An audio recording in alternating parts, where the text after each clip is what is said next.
Hey guys, welcome back to the shop. In this video, I'm going to show you how to remove your dash pad. Now, it's not really a replacement video or how to replace video because I'm just taking it apart so I can replace the metal that's rusted out on the dash, and I'll put it back on later. So reinstalling it is not going to be part of this video, but it's pretty simple. You just kind of reverse the procedure for taking it out. Let's get started.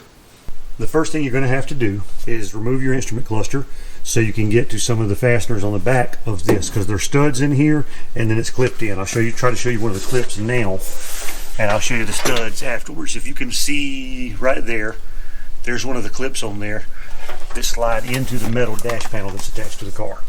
So I've already got the steering column out of this one because I haven't put it back in yet. Still got a bunch to do. What I'm going to do is basically you would have to drop the steering column down some to get it out of the way so you can remove the instrument cluster. But to get the instrument cluster out, the trick is getting the headlight switch loose, and getting the speedometer cable loose on the back of this. I'll show you how to do that. Alright, you see how the speedometer cable comes into the back of the instrument cluster? There's a little tab you have to push down there, and when you push that down, it will release the speedometer cable. So I'm going to try to do that, but I don't think I can do it and get it on camera. But I'm going to try.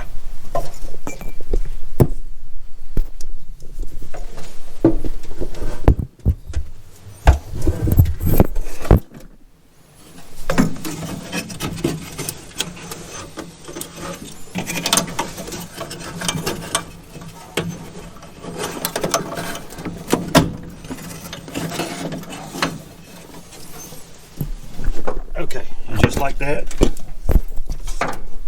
And just like that, it's out. Alright, so the headlight switch, a couple of ways you can do it. If you've got a knob on here, like most people do, then you have to get the switch shaft actually out, the plunger, whatever you want to call it.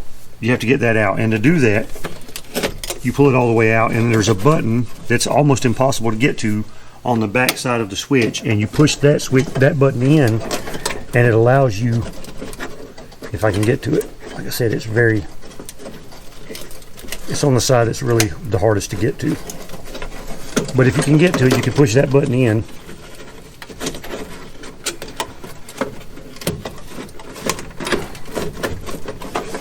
I'm going to have to take it out and then show you.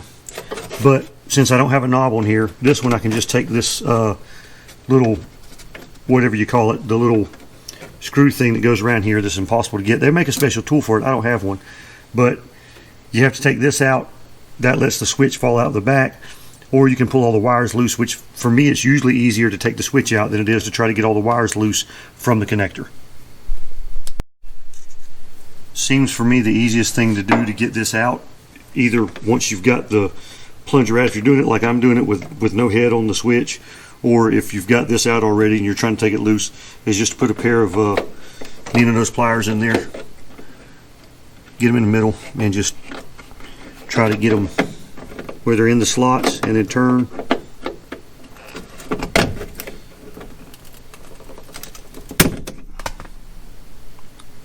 And I broke it. That's great. That's cool. Okay. Well, I mean, there's more than one way to get stuff apart, apparently. I guess this one's froze up, so now I don't know how I'm going to get it apart. So maybe I'll be taking this one out. I really don't want to bust up this bezel any more than it's busted up. So I guess I'm going to be trying to get the wires loose, doing it the hard way. Alright, so there's a few screws up here at the top. See if we get the camera where you can see it. Not all of these are in, but they're pretty obvious. You got these screws across the top. There's one here. It might be too rusty to take out. We'll see. Move my light so y'all can see better. There we go. Maybe that's better.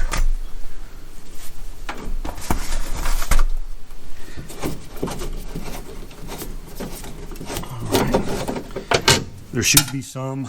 There's one in the side over here. It's going to be impossible to get to, but actually it came out okay. A lot of times you need a stubby screwdriver to get that one out. And your kick cover is usually in the way, and it is on this one, but I can get it.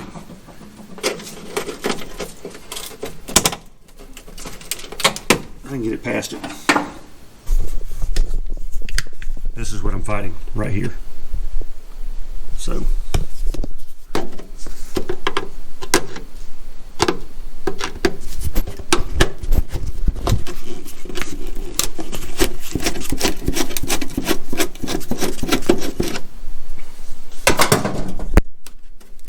got that out. And now we probably have some at the bottom that we'll have to get out.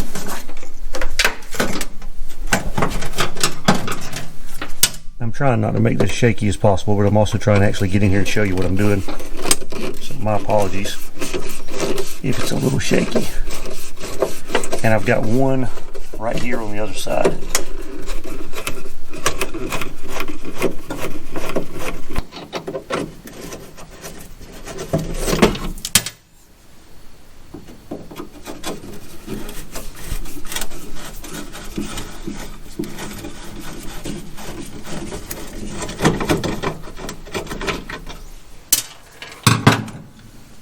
Alright, the only other wiring that should be hooked up is my clip in the back of this that I got to get loose, and my clip for my wiper switch.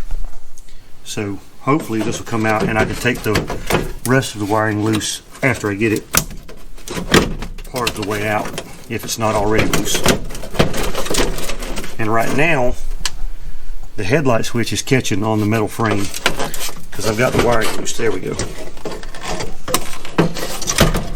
Alright, so my ribbon cable, or my ribbon circuit, whatever, flexible circuit board, whatever you would call it, that one's already loose. That's already loose.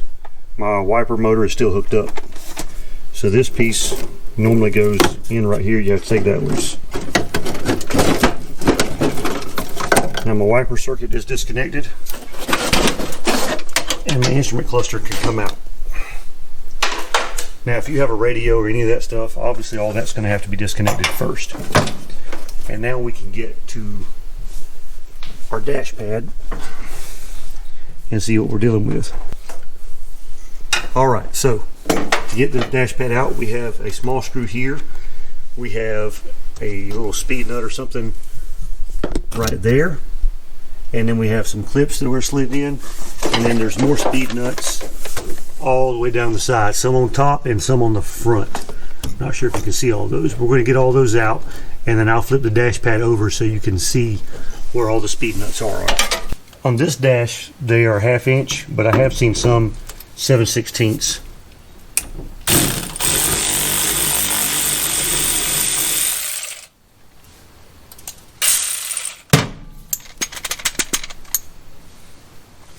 Alright, got the first one out. Go ahead and get our little Phillips head screw out if it doesn't strip out and break. Well, it's going to come out.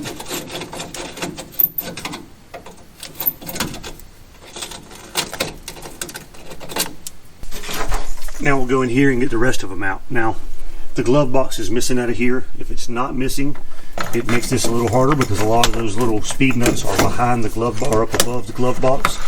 So the fact that this one is missing that will make this way easier to get loose.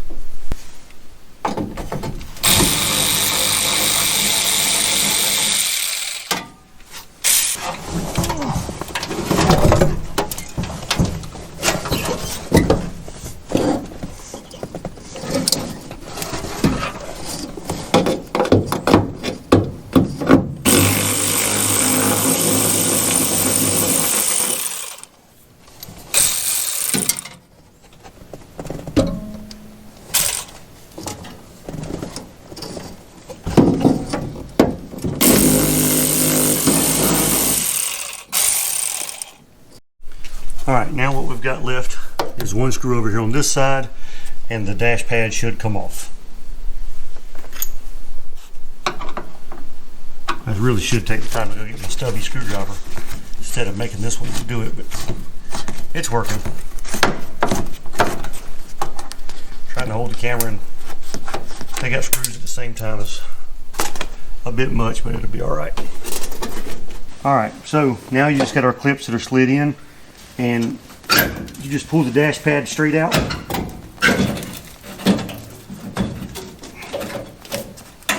And it comes up like that. Now I'm going to get this out here and I'm going to show you where all the little clips and the studs were. Okay, so before I show you the back of the dash pad and show you all the bolt locations or the stud locations, whatever you want to call them, I'm going to show you how the speedometer cable hooks and unhooks and how the headlight switch should unhook if it's not frozen together like this one is. So, on the headlight switch, I'm going to see if I can get it in here. We'll zoom in. You see on the back of the switch right there, there's this little button. And this could be pointing down, it could be pointing sideways, it just depends. Usually it's pointing about this way because your wiring is sticking up here because this is the top. Well, you pull your plunger out as far as you can pull it. Then you push this button, pull the plunger a little bit, let go of the button, and you just pull that out. So if you've got the knob on there, that's the easy way to get your headlight switch out. And to put it back in, you don't have to push the button. You just push in, and now it locks. And then again, you just push that button with it all the way pulled out. You push a button, pull a little bit, let go of the button. Well, the rest of it broke. There you go. That's how you get it apart. So now, we'll try it like we're doing a magic trick. So that comes out, you push the button,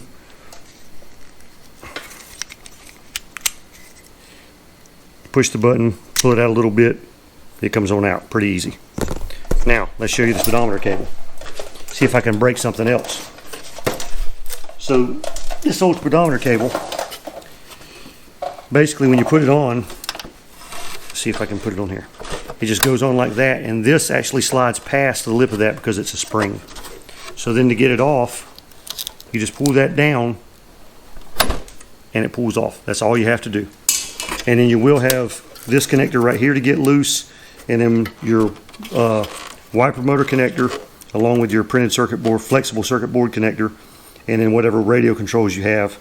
That should be it. Now, to get this out, you will have the AC duct here. If you've got an AC car, this one was not. And then you've got your heater control panel. So there's a lot going on here that I didn't have to show because this car is already missing it all or it doesn't have it. All right, now for the dash pad. I'm gonna back up so hopefully you can see all this. You've got these little clips here that slide into the dash, the metal part of the dash, and then they hold the dash up against it. And you've got 1, 2, 3, 4 of these clips, all right? And then as far as the mounting studs go, and this is a non-AC dash, so it doesn't have the cutout here that you would normally have. So it's much stiffer. The factory ones are all plastic, I think, and they're very flexible. But anyway, without that hole, it's much stiffer. And then as far as the studs go, you've got 1, 2, 3, 4, 5 studs. You got a screw that goes in this end and a screw that goes in this end. And this is rusted and fallen off, so that's probably not going back on there. Yeah, so, but I am going to fix this dash up. That'll be another video. I'm going to fix this dash up and then reinstall it. Now, this is not as quite as easy as I made it look because I didn't have to remove the steering wheel. I didn't have the steering column. None of that was in my way. Half the electrical was not in my way. You know, the headlight wiring came loose. If that thing normally breaks, it's going to be a pain just to get the wiring loose. But I was able to get all that loose without too much trouble. And then I didn't have a radio to worry about, a heater control to worry about, any of that stuff. But you get the idea of what it takes to get to it. If your glove box is in there, you've got the heater control in there, and all your wiring is nice and correct like it should be, this is way harder and it's a pain in the butt. But a new dash makes all the difference in the world. Now, the aftermarket ones do not fit great. Most of them don't. There might be 1 or 2 out there that do. But I'm not sure. I think there's probably only 1 or 2 people making them. There are companies that I've never used that can refinish your original dash, and they're supposed to do a jam-up job, but it's quite expensive. So anyway, guys, hit the like button, subscribe to the channel, leave a comment, question, whatever you want to do, and we'll see you next video when we're putting some metal in this dash on the Budget Nova.